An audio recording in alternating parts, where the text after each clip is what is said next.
husband was aware about my secret affair but still kept me in dark till he got his revenge. I feel like I've ruined my husband's job and made his work difficult. It's all my fault, and it has to be the biggest mistake I've ever made in my life. I cheated on my husband. I gave in to the temptation, the costly temptation that kept showing up to me. They say that whoever finds a wife finds a good thing, but I don't think I've been a good discovery to my husband. I'm pretty sure he's hating me with every fiber in his bone right now. Hate is not an exaggeration. I even think it's an understatement. I can't even face my parents right now. What will I tell them? I cheated on my husband and might ruin his career and end his job. There's no way my parents would ever take me back after that. My husband did not just take revenge on me. He literally shattered me to pieces and made sure I regretted cheating on him. My husband did not let it go at all. He has ruined me in so many ways that I cannot even begin to describe the level of pain I feel. He made sure that he left no stone unturned. I am only realizing now that I have been through a whole lot. And it's crazy, but I can't deny the fact that everything I have been through is as a result of the big mistakes I've made. My name is Faith, and I'm a 24 years old entrepreneur. I've been married to my husband, Leonard, for the past 2 years now. We dated for 2 years before we got married. I met my husband when I was 20 years old. Leonard is quite older than me, though. He's 27 years old. He's a banker, and he's a very smart one at that. Leonard is very hardworking, and I don't ever want to miss the chance of bragging about that. That's why the consequences of my actions are finally dawning on me, and I've realized that cheating on him has to be the worst mistake I've ever made. Cheating on Leonard wasn't an accident. I'll be the world's biggest liar if I come here and lie that it was an accident and I didn't know how it happened. I know exactly how everything happened, and that's why I'm currently disgusted at myself. It's normal for human beings to do things consciously, then regret it all later. I'm not different, and that's why I've come to share this big mistake with everyone. For the past 2 years of my marriage to Leonard, I've been myself, and he's been himself. We never let our work disrupt our marriage, and we always show up and show out for each other. Ever since I married Leonard, I've actually never met his boss until a few months ago. Sure, I've been to his workplace a couple of times, but I've never met anyone in particular, and he never bothered introducing me to any of them. I can't be the only one who's not familiar with everyone at my husband's workplace, right? Exactly 7 months ago, Leonard was invited to the end-of-the-year party his bank was holding. He asked me to be his +1, and I said yes in a heartbeat. I didn't want to ever miss a chance to support him. While we dressed up and chatted happily, I would have never guessed that the end-of-the-year party would be what caused my marriage doom. I had no idea that I was walking right into a trap. If I had known, I would have never gone to that party. Leonard bought me a nice dress and a pair of shoes. The color theme of the party was wine, and I didn't really have anything appropriate in that color, so he bought me something to wear. My sister is an upcoming makeup artist, and she's the one that helped me with my makeup that night. I feel like shouting her out, but I want to keep our identities a secret as much as I can. When Leonard and I arrived at the party, it was a lot to take in. I never really expected a bank's end-of-the-year party to be as extravagant as that one was. The mood was nice, and Leonard asked to properly introduce me to his colleagues. Before, I'd only come to his workplace once in a while and randomly greet anyone I came across at that particular moment. I felt excited to meet my husband's colleagues because he always told me so much about them. He introduced me to his friends first. They were very nice and welcoming, and most of them even told me just how smart my husband is. I felt like a proud wife that day because they were definitely telling the truth. Before Leonard could introduce me to his boss had something to attend to. He left. Leonard and I just went around testing the cocktails and tasting the finger-licking food. I even forgot all about the person my husband wanted to introduce to me. But sometime into the party, his boss walked up to us and apologized for not being able to speak to us earlier. We didn't have a problem with it at all. Before I go on, I'd like to properly state that my husband's boss is actually not one of the owners of the bank. He's just the head of the department my husband works at in the bank. His name is Raphael, and he's 30 years old. When my husband introduced us, I didn't see it as a big deal, and I didn't take interest in him at all. Of course, I noticed that he held my hand a little longer than expected, but that was the only thing I'd noticed that was unusual. He didn't even stand with us for long before he left. My husband always talked about his colleagues, but he never really bragged about his boss, so I imagined that they didn't have a relationship outside of work. We went on with the evening and had as much fun as possible. I didn't see Raphael after that, and I honestly didn't even remember I met him. That party and our very first meeting was extremely insignificant, and it's not an understatement. There was nothing out of the ordinary that happened. The real drama started weeks after the first meeting with him. After the party, Leonard and I went home and chatted about everything that happened at the party. That's how we usually acted after every event we were able to attend together. Days after the event, I forgot all about the meeting and the party itself. Life went on as usual, and I focused on my business. As an entrepreneur, I find myself indulging in any business ideas I get. I like the concept of earning money and doing something productive. My best friend and I co-own a salon, and that has to be one of the most important businesses I indulge myself in. One day, I got an unexpected visitor. When I say unexpected visitor, to know you guys might have guessed right already. Raphael came to the salon. I didn't even take note of him or recognize him at first. I was busy with a customer, but my best friend came to meet me and said we had a customer who claims to know me. I got curious and decided to go see who she was talking about. I was very surprised to see my husband's boss, Raphael, with the young lady. I was very surprised, and I even had to do a double take because I could not believe my eyes. He introduced himself again and asked if I remembered him. I told him I did, and that was when he asked me to give him a minute of my time. I didn't know how to act because it felt awkward to be interacting with my husband's boss without him around. It was even more awkward because I only met him once. When he pulled me to the side to have a conversation, he told me that someone recommended him to come to my salon. I did not really understand how he suddenly got a recommendation to come to my salon and how he knew that I was the one that could own it. I got curious and asked him who had directed him to my salon. He just told me that he always heard from my husband that I owned a salon. To be honest, the whole conversation was awkward because I did not know how to address Raphael. After the awkward conversation and telling me how important business is, he told me that the young lady he brought with him was his niece, and she needed to have her hair done. He said he'd been looking for a salon where he knew someone so he could drop his niece off and be rest assured that she would stay and have her hair done. According to him, his niece was quite rebellious, and she often ran away when he left her at places. That's why he decided to bring her to my salon when he found out I had a salon. I honestly found his explanation weird, but I needed to make money and had no problem with babysitting a teenager. I agreed to make sure she stays till he comes to pick her up after work. That was the arrangement we made before he left. My best friend got his niece's hair done while I focused on the customer I'd been working on before. Barely 4 hours later, he was back again to pick up his niece. He thanked me and said he was very grateful.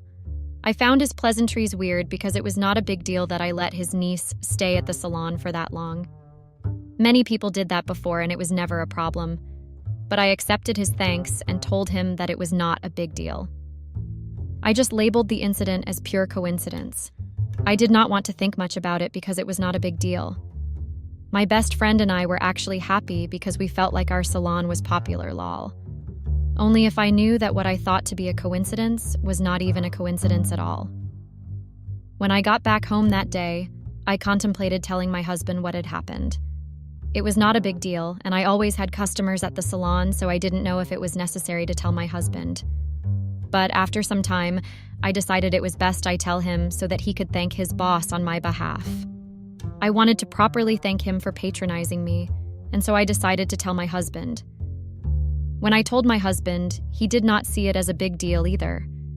He told me that he had mentioned that I owned a salon at work many times, and maybe that was why his boss decided to patronize me. He agreed to thank him on my behalf, and that was it. Life went on, and I focused on my business as usual. But 2 weeks later, I got another unexpected visit from Raphael. He came with his niece again, and this time he said he wanted to get her hair washed. I thanked him for coming again, and then I washed his niece's hair. Unlike last time, he actually stayed till I washed the hair. I did not expect him to stay till I finished working because I expected him to go to work. I was curious, but I did not bother to ask him the question. I didn't want to intrude, and I was still very formal with him because he was my husband's boss. I just assumed that maybe he had the right to stay out of work for long because he was the boss of a particular department. After getting his niece's hair washed, I actually refused to collect money for the hair wash.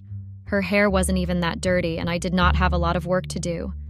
I just thanked him for coming, and then I decided to help his niece braid her hair into 2 pieces. He was not ready to accept my kind gesture, and he said business was business, and there was no need to give him a discount. I said I was just doing it because his niece did not have very dirty hair, and I barely did anything. He finally accepted the gesture and left with his niece. After he left, my best friend actually sat me down and told me that she had a feeling he was just looking for an excuse to come see me. I took everything she said as a joke and said it was inappropriate. I even feel like a fool as I write this because I can't believe that something so inappropriate happened. The fact that I found it awkward and inappropriate when my best friend spoke about it, and then I went on to do the exact opposite of what I condemned her for is crazy. My best friend first started speaking about everything as a joke, and she did not really seem serious. When I got back home that day, I refused to tell my husband about the encounter.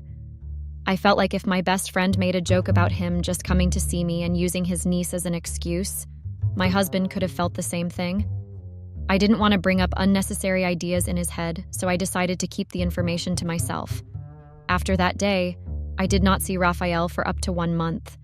To be honest, I even forgot all about what my best friend said to me. But the day Raphael came to the salon, I couldn't help but finally start understanding what my best friend meant. That day, he did not come with his niece. He came alone and asked to see me. Initially, I told him that I was busy with work because there were a lot of customers in the salon.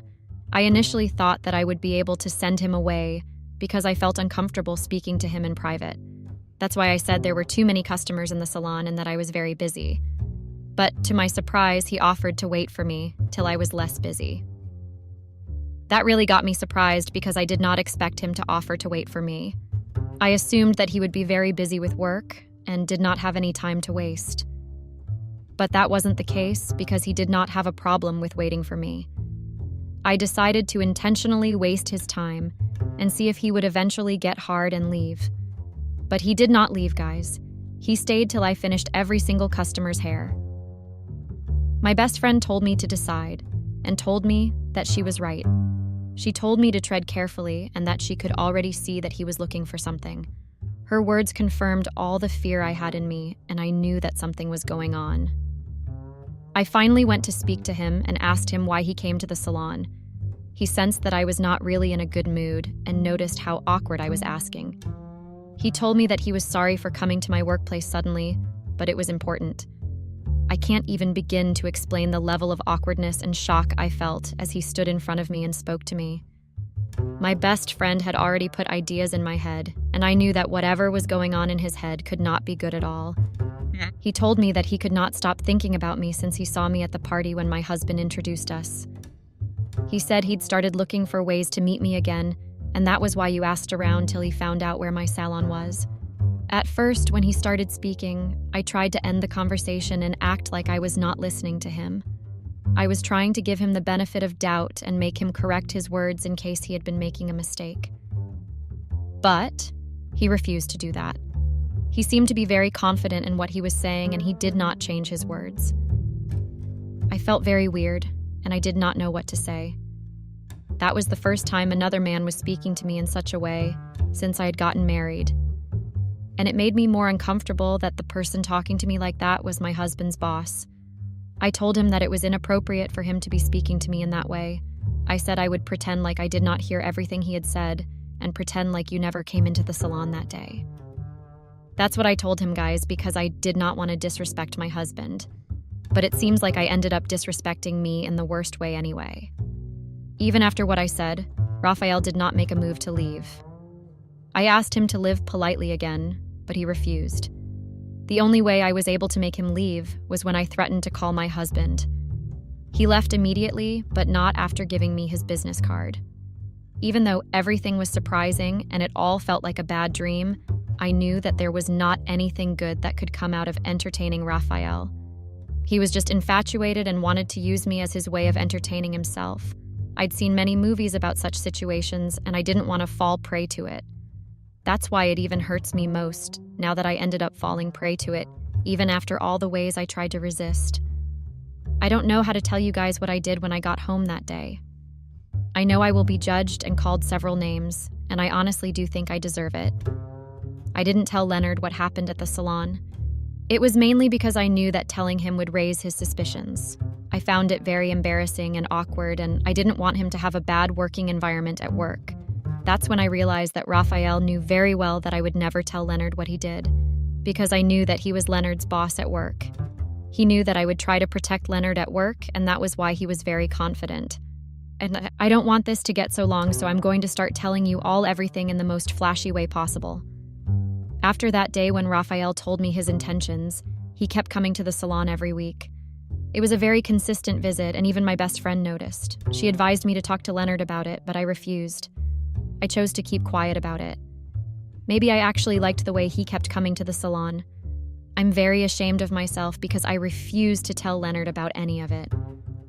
I just kept entertaining the visits and pretending like I did not notice any of it.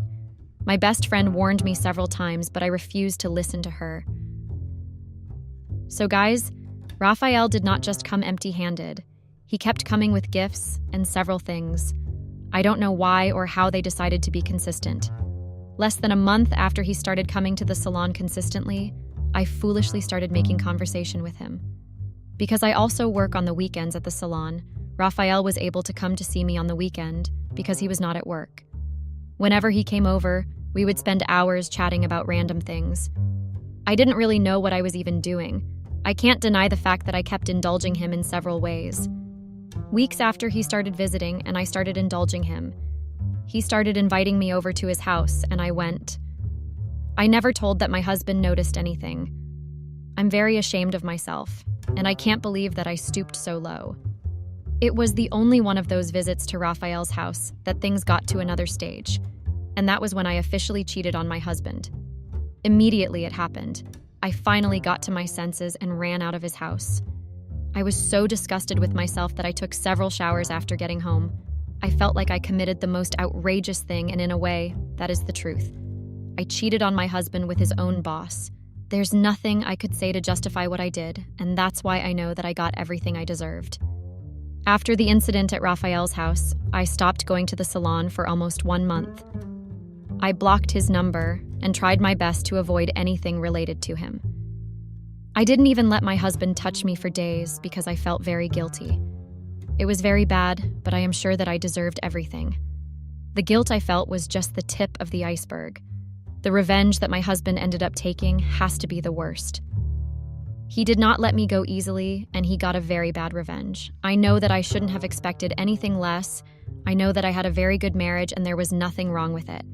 For the longest time, I kept on asking myself why I did what I did. I don't know what led me to do it.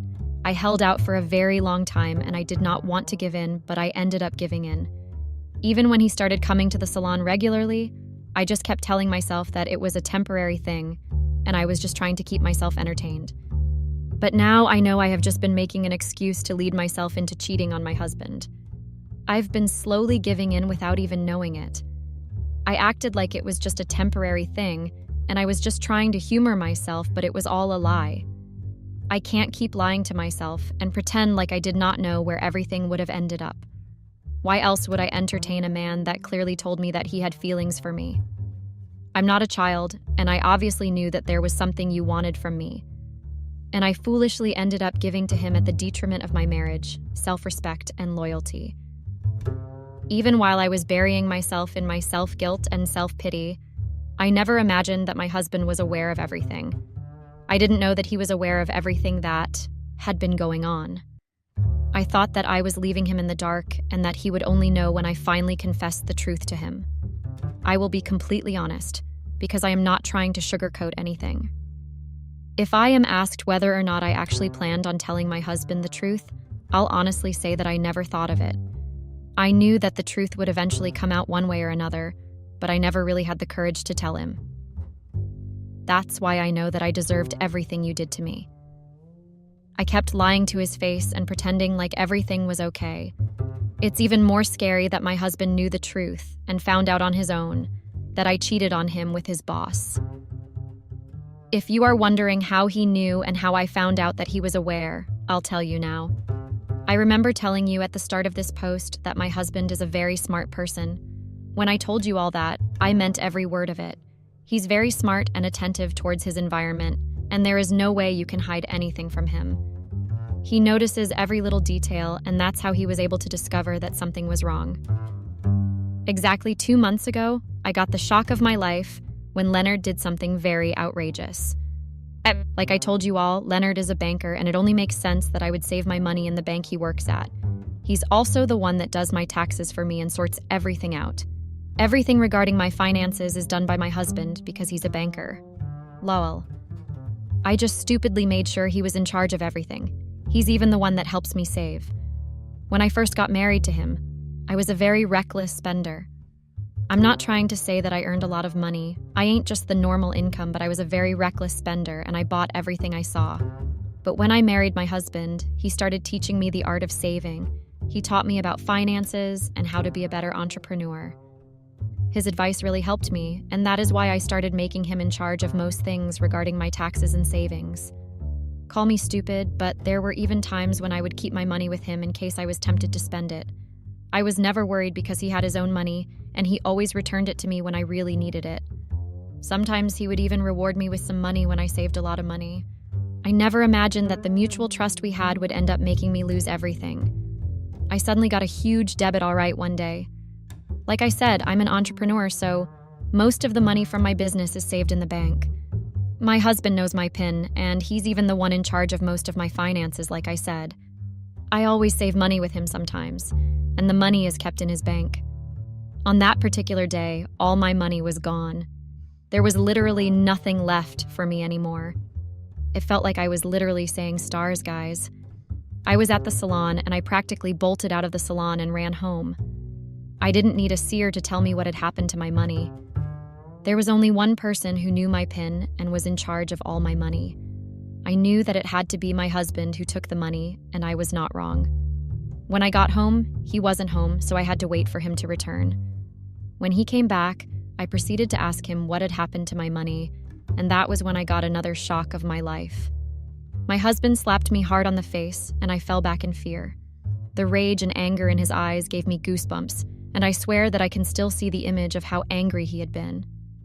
He shook his head infinitesimally and said to me that I had been the worst decision he had ever made in his life. Those words literally pierced into my skin. I don't know if writing this would ever be able to describe just how much hatred I saw in his eyes. Leonard looked at me like I had been so disgusting. He told me that I had to be a fool because I was very loose and stupid. I was so shocked by everything that not even a single word came out from her mouth. I was just too stunned to speak, and I knew there was nothing I could say that would make any sense. He proceeded to tell me how he had been aware of the fact that I have been cheating on him. Yes, guys, he has been aware of it for some time. He called me dumb for thinking I could mess with him and get away with it. The amount of anger I saw in Leonard that day was very foreign to me. I'd never seen him so angry, and I never believed that he could be that upset. I was even very shocked that he had found out I was cheating on him. He told me how he suspected something was up when I told him his boss had visited my salon. Apparently, he was actually not on good terms with his boss, and so when he heard that his boss came to my salon, he knew that something was up, but he refused to tell me about it. He had hired someone to keep an eye on me, and that person has been giving him reports of everything I had been up to. Even the day I followed Raphael to his house, Leonard was aware of it. I was very shocked, and I asked him why he never confronted me. He told me that he preferred giving me a taste of my own medicine by keeping me in the dark till he got his revenge. I asked him why he never tried to stop me even before Raphael and I had taken things to the next level. Leonard told me that he didn't care what I ended up doing. He wanted to know I would still be loyal to him, and he got his answer. He told me that all the money I'd saved with him and the money in his bank was now his. I could not even believe my ears. Leonard was not ready to change your mind even after I begged. My best friend's money was also in his bank, and I knew that she would soon ask for it. It felt like the whole world had suddenly stopped, and I was in the midst of a lot of chaos. Before I could even get my thoughts together, Leonard tossed the divorce papers on the table. I could visibly see that he had already signed the divorce papers. There was nothing I could do, and I accepted the consequences of my actions. I asked Leonard to forgive me and that I was very sorry for everything I did to him. But Leonard told me that he would never give me the satisfaction of granting me forgiveness. As if all that was not enough, he asked me to leave the house immediately. I had no way to go and I was broke, but he didn't care. Even though I had been going through a lot that day, I asked him what would happen at his workplace now. Leonard looked me in the eye and told me that he was not going to do anything about it. He said I was not worth losing his job over. He told me that he will still go to work and pretend like his boss didn't do anything. But I knew that Leonard was just bluffing. I knew that he was still going to do something. I'm very worried that his career is going to suffer because of me. Men have ego, and they will never let something like this go. I feel really bad, and I know that I am to blame. I already feel enough guilt, and I don't think I'll be able to handle it if he loses his job because of me. Leonard made it clear that I was just a stupid mistake. That was all Leonard said to me before he kicked me out of the house. It's been 2 months now, and I am now wallowing in my own self-pity. Raphael never contacted me, even though I'm sure he heard of what happened. The rumors spread like wildfire, and I'm sure everyone in our city knows the truth. I can see that I was just a pawn in his game. He had issues with my husband at work and decided to use me to get on my husband's nerves. I was stupid enough to fall for everything and end up as the collateral damage. I signed the divorce papers, and our divorce is still in process. I don't know how I'm going to survive the next few weeks, but I guess I'll survive just like I've survived for the past 2 months. I don't know what to do, Reddit. My guilt is eating me up. I have a court hearing in a few minutes, so I will end this update here. I'll make an update soon after the divorce finalized. Update. I'm now a divorced woman. I cannot even believe that my marriage did not last 3 years. I cannot believe that I made myself fall prey to a lot of things. I am miserable, Reddit. I don't know how to get my life back together. The comments were just as outrageous as I thought they'd be. I didn't expect anything else. You all didn't disappoint at all. I'm still thankful for the comments because it's helped me work on myself even though it's been difficult. The divorce was finalized a few days ago, and since there are no children involved, there was less drama. I got alimony even though it was cut down to the minimum. And I sound like a greedy woman, but what can I do? Leonard took every cent and penny that belonged to me. I'm broke, and I even owe my best friend a lot of money. I tried taking up the case in court, but I lost even before the case began. I didn't have money to hire a lawyer, so I was advised by my parents to just let it go. My parents are devastated, and they do not want to talk to me. The only person that has been accommodating is my best friend. She keeps reminding me of her money, and she's also very angry with me, but she has been nice enough to let me stay with her. I discovered that there was actually a lot of drama in Leonard's workplace. Apparently, Leonard already had a fight with his boss. Since his boss is not directly the owner of the bank and is just the head of Leonard's department, he could not do anything to sabotage his career like I feared. Leonard is still working at his bank, and that just makes me pity myself more. The boss and Leonard are trying to keep a cordial relationship at work, and nothing really changed for them. But I am here suffering a lot because of the decision me and Raphael made. The only difference is that Raphael is not at the receiving end of all the drama. I don't think there's anything that could ever describe the level of self-hate I feel right now. But I think I'll be a narcissist if I didn't feel guilty at all. I'd hate myself if I didn't feel bad for what I did. I'm focusing on my business right now so I can be able to pay my best friend back. I'll stop the update, guys. That's all that's been happening in my life. I'm thankful that I started this journey and decided to share my story. Thank you all for listening to me. I never thought I'd run to Reddit for advice, but here I am. I don't know the next step to take right now. My husband found out about my secret affair, and then he set a trap for me and my app. My husband, Vikram, funny 40, is the definition of an alpha male husband. He's a successful man who likes to be in charge. He never likes to lose control of a situation. So when he found out I was cheating on him, he found a way to make me regret it. My husband and I, Kamal, 32, have been married for the past 10 years. We have 2 children together, a 5-year-old girl and a 7-year-old boy. I know a lot of people will feel the need to judge me for cheating on my husband when I have a complete family, but I have never really felt complete in my marriage.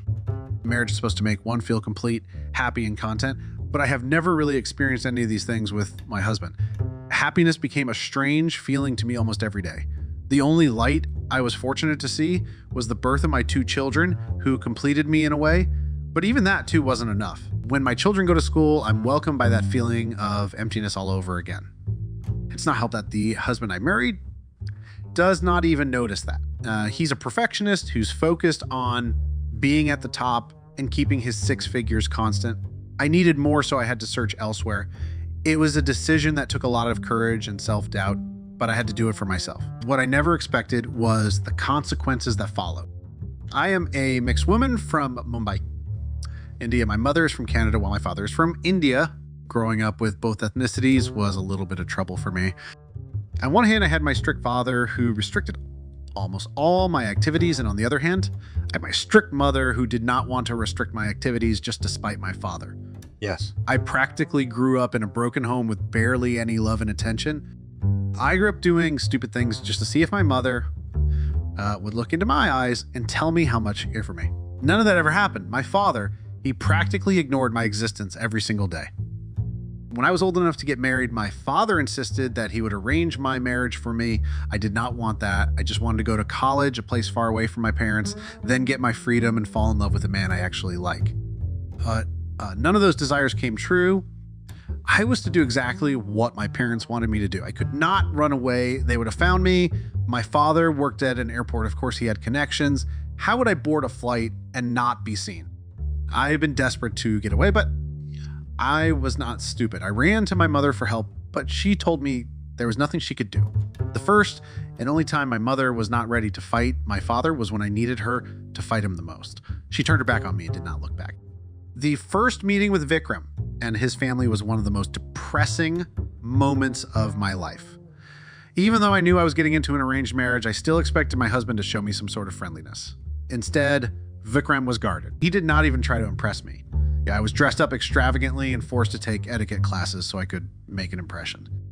2 more meetings later, my marriage with Vikram was finalized. I had no say in it. I could not even choose the color I wanted to wear on my own wedding day. The man I was meant to marry had not even spoken a single word to me before our marriage.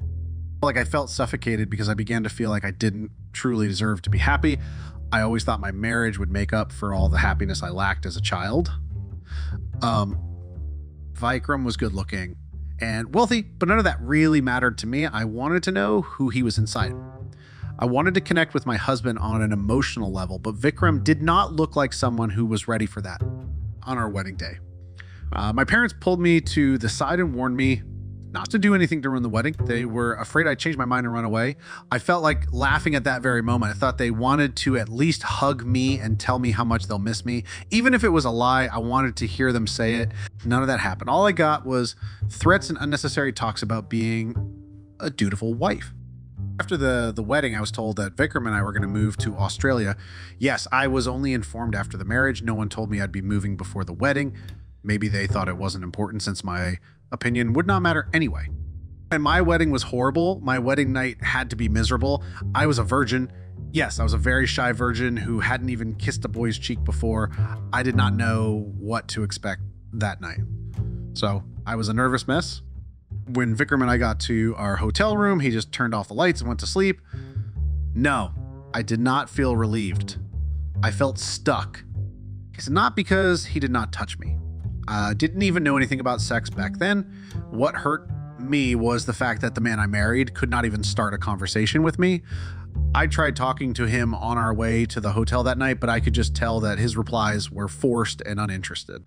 He did not even tell me good night before he laid down on the bed and fell asleep that night. As a girl who was already quite damaged, I felt like I had made the biggest decision of my life by marrying a stranger. Do you know what the worst part was? It was not even my decision at all. My parents chose him for me. When Vikram and I moved to Australia, tried to start a new life there. Even though I was quite disappointed in the husband I got, I was determined to make our marriage work. I tried starting conversations with him, making jokes, and even disturbing him while he was busy working. So this worked for a while. And he warmed up to me a little. When I say he warmed up, I meant in his own little way. He would answer my questions, laugh at my jokes, and lean into my touches with time. We were friendly enough to start sleeping together. That was how I got my 2 wonderful children. Vikram and I would have sex 3 times a week or more if we wanted. We'd also talk about random things and joke with each other, but that was it. He was no longer a stranger physically and mentally, but emotionally he was. For many months, I felt like I was greedy for not feeling complete. I felt like he was trying his best to warm up to me, yet I was the one who wasn't satisfied. I actually felt guilty for not being happy. It's something I struggled with internally for a long time. I actually began to hate myself because I was a housewife who just stayed home and awaited her husband's return just so she could feel validated. I saw my daughter and son brought some light into my life when they were born. Their births were 2 years apart, but they play like twins. I love them with every single vein in me. They stopped my emotional problems for a while, but even that was temporary. When they were old enough to go to school, my loneliness came back. I would dwell in my sad thoughts for hours before they returned. What I struggled most with was understanding what love meant. I grew up without love, so I could never really understand what it was or recognize when I was at the receiving end of it. For a long time, I thought my husband loved me and I loved him too, but one day I realized that all we had was an understand that we were stuck together for life. So we better not make each other's life difficult. That was when I made my decision. I took the first independent step of my whole life 2 years ago when my husband came back from work, and I told him I wanted to start going to college. He was surprised at my request and did not even take me seriously until I told him the same thing 2 days later. At first, he tried to talk me out of it and talk about how the children needed me, but I told him the children had school and extra lessons. He told me that he earned enough to take us a lifetime, so I should not bother getting into college. He insisted that college was important for me, and it was not about getting a career to make money. After a lot of deliberation and a series of phone calls, yes, he called my parents and his parents to ask for permission. I was finally allowed to start college. When I started college, a part of me felt light and happy. I was already 30 then, but I did not care. I now had something to look forward to every day. I made new friends and learned to laugh a little. College felt like a place to spread my wings and fly as high as I wanted. One day after classes, a guy named Freed, 1828, offered to give me a lift. I politely declined because I already had a car that was designated to drive me home, but Fred was not ready to take no for an answer. He got out of his car and practically begged me to let him give me a ride. I found the situation funny and ridiculous, so I declined once again and left in my designated car. From that day, Fred kept offering me a ride home. At some point, after 2 weeks, I sent my car back and gave in. Feed was so happy. There had been a huge smile on his face. We chatted during the ride home and honestly felt nice to meet someone new. Fred drove me home. The weeks that followed after that, it was not a problem because Vikram was not usually home till 9 p.m. in the night. I closed from college at 5 p.m. Fred and I became friends after 1 month of getting to know each other. It felt nice to have a friend, someone to talk to, and someone who actually wanted to know you without a reason behind it. I could tell that there was a physical attraction between us, but I tried to brush it off because I was still very married to Vikram. I really did, but for a woman who had been deprived of real love all her life, my resistance was not strong enough.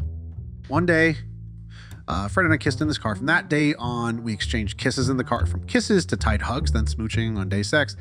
The day it happened, I'd been so shocked that I did not move for a long time. Yes, it happened in his car. It was at that moment I realized I really didn't love my husband, because after it happened, I did not feel any form of regret or shame. I felt liberated and full.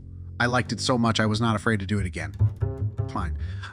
It's not something I'm ashamed of saying because I deserve to be happy. I deserve to live a content life. Fred and I continued our secret relationship for 1 more year. I told him I was married long before we got intimate, but he didn't really care. He was okay with the secret moments we shared.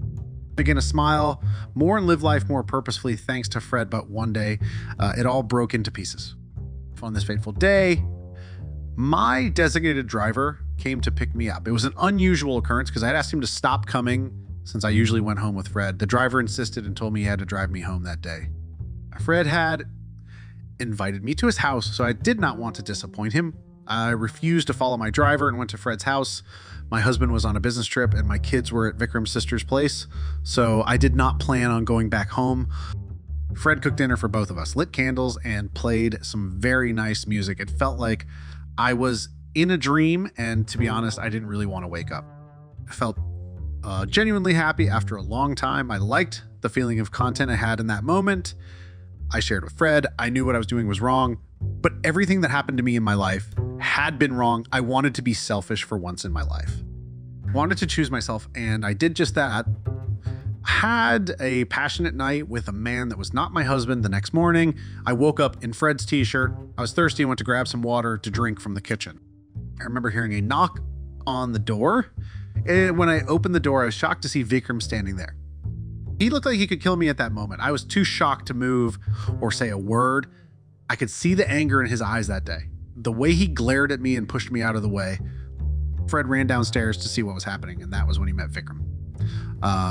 Vikram punched Fred till he was bleeding. I had been so scared that I started to scream. I got the shock of my life when I saw my designated driver at the door with 2 policemen. That was when everything seemed to make sense. I realized that Vikram must have noticed that I no longer used my designated driver, so started to keep an eye on me. He lied that he was going on a business trip. He just wanted to follow me and catch me red-handed. The driver had followed Fred's car the night before and told Vikram the address. It was a trap. Vikram found out I was cheating on him, so he set a trap for me and Fred. Vikram always wanted to be in control no matter what. I cheated and got out of his control, so he wanted to catch me in the act his own way. I thought that was all, but Vikram had me and Fred arrested. I know some of you might wonder who gets arrested for cheating. Well, Fred and I got arrested, but it was not for cheating. The police found drugs in Fred's garden and in his car, so we were arrested for the illegal possession of drugs. Of course, it was all framed by Vikram.